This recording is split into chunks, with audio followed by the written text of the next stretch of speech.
Hello everyone, I'm Pierrette and this is my kitchen. A couple of days ago we made short ribs and I wanted to show you what I did with the bones from those short ribs.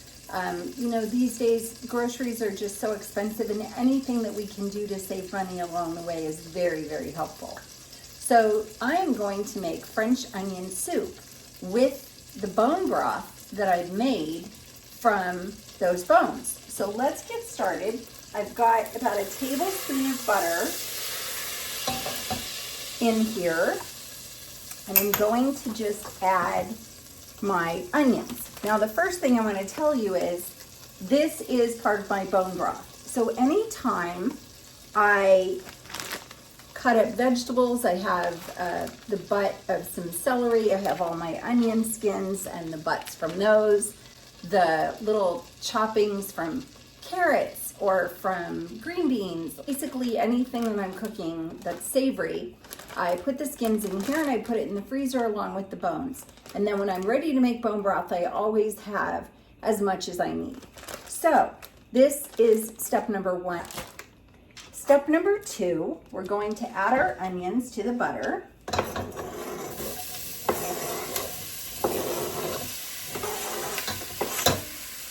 I have one red onion and one sweet white onion or sweet yellow onion in there. I really like a little bit of variety with the types of onions that I use because I think that it enhances the flavor of the soup. So this is a pretty fair amount of onions, at least it looks that way in the beginning, but once you start to cook them down, you'll realize how quickly they break down. So let me show you that. That's how many onions we have to start. By the time we cook those down, it'll probably be about a third. The other thing I wanted to share with you is that anytime you're dealing with onions or garlic, I think we all know how smelly your hands can get.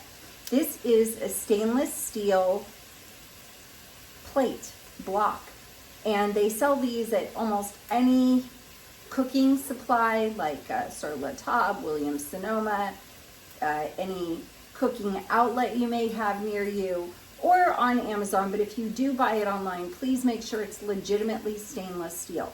Put a little bit of soap on this and wash your hands and use this as if it was a bar of soap, and it removes the smell of the onion or garlic from your hands. It really is a remarkable tool, and if you don't want to run around smelling like the onions that you're cooking, this is a great tool to have. So the other thing I wanted to talk to you about is the bone broth that we made. So I told you that I took the bones from the short ribs and all of my trimmings and cuttings from all of the vegetables that I've been cooking or saving, and I put them in the crock pot overnight, and this is what it looks like after it's cooked. It's kind of scary. But that's because we've sucked the life out of everything in there to give our bone broth flavor. What I did with this one was I added some cloves of garlic, the onion skins, a big sprig of rosemary, and a little handful of thyme, fresh thyme. You can add as much or as little of those things as you'd like, or choose your own flavors, but it really does make for a nicely flavored broth.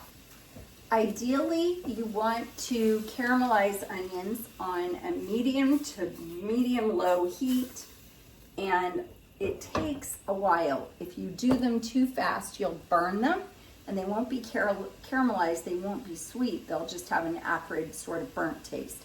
So it's really important that you let it take some time and let the flavors develop. In the meantime, I want to talk to you about the bone broth now, the actual bone broth. This comes out very gelatinous, which is typical. That means that we got all of the gelatin and vitamins out of the bones in the broth, and that is exactly what we want for this. So as soon as our onions have caramelized, we will add our bone broth, and I'll show you what else we do to finish it up. I wanted to show you the progress on our onions. They are coming along very nicely. If you can see the difference, the amount of color that they've gotten, all of the gold on the bottom of the pan, that's all flavor. Now, if you're finding that your onions are sticking a little bit, you probably need to add a little bit more butter or olive oil. So that's an easy fix. These seem to be doing fine. I'm going to let these go just another couple minutes, and then we're going to add some more ingredients and really amp up the flavor. Okay, I wanted to show you the progress that we've made with our onions. These look pretty awesome. Beautiful golden color. And we are ready to add some broth. So as I showed you, this was the bone broth that we made, and we're just going to dump this in.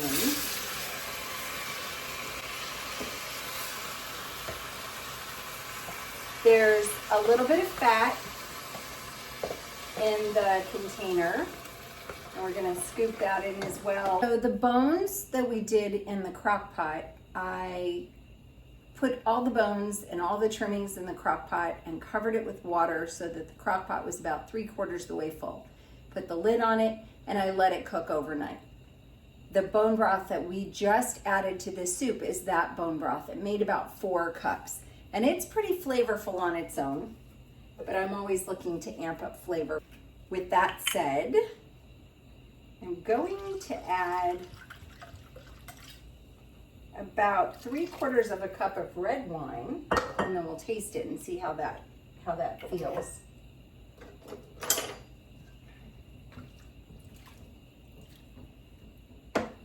And about a teaspoon of garlic powder.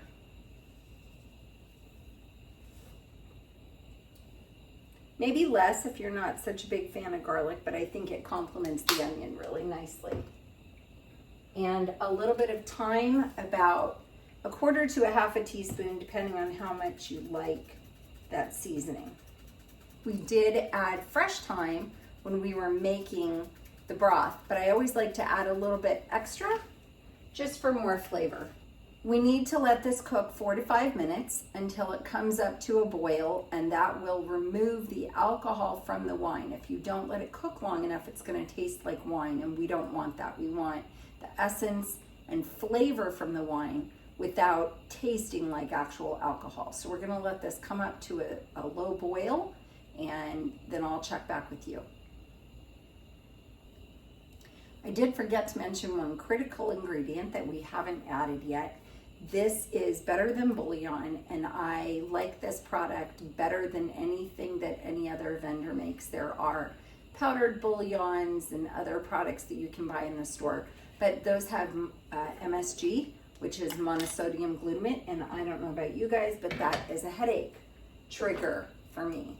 So I have been using this product for quite some time, and I've been very happy with it. I'm going to add a teaspoon of this bouillon base into my soup, and that is going to give me the salt instead of adding salt, as well as imparting more flavor to my broth.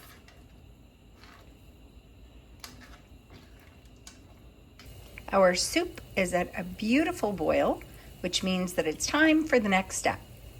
Our French onion soup is almost done. There are just a couple things left to do.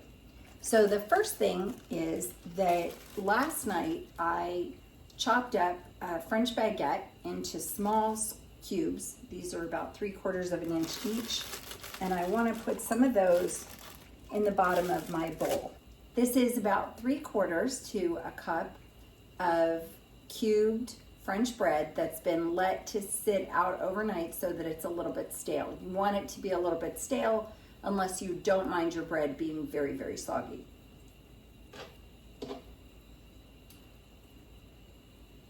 Now I'm going to sprinkle some Gruyere cheese over the top of the croutons. And this is Gruyere, Gruyere, and I think it's Switzerland. Yeah, Switzerland. But this cheese has a bit of a Swiss cheese taste, but a little more mild. You could substitute Havarti or Swiss, or mozzarella if you prefer something very mild, but you still want that yummy, stretchy, cheesy taste. I personally like the Gruyere. I always put a little bit right over the croutons. And then I want to grab some broth and the onions. Careful not to burn yourself. This is very, very hot.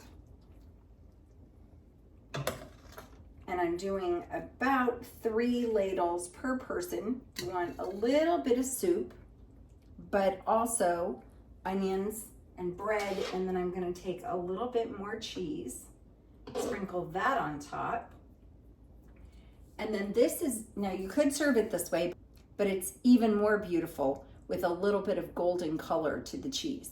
So we are going to use one of my appliances, which is called a Brava, made by Middleby, a company that you may be familiar with from my short ribs video.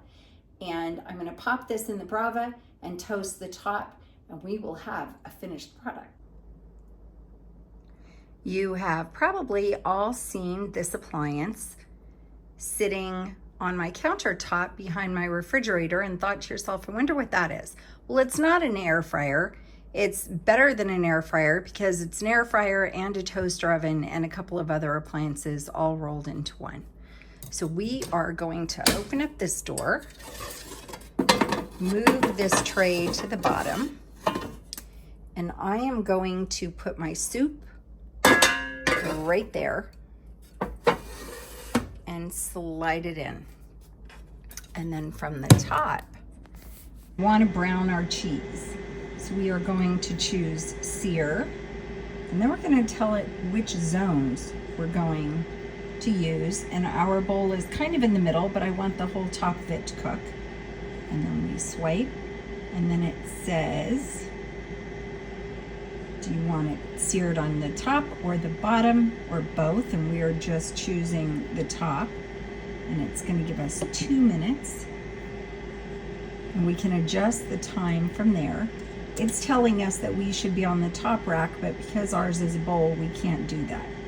So we are just going to let that go now. I press the little green button and you can see inside the Brava. I would encourage you to try this recipe with or without homemade bone broth. Even if you buy it in the store, just be aware that you may or may not need to add salt depending on the brand that you purchase. You can also use better than bouillon instead of salt to give flavor as well as sodium. Don't forget to add the red wine, rosemary, thyme, and garlic, and let it simmer to cook out the alcohol. Please try this recipe. Let us know how it goes in the comments below. And don't forget to like and subscribe. Thanks so much for watching. See you soon.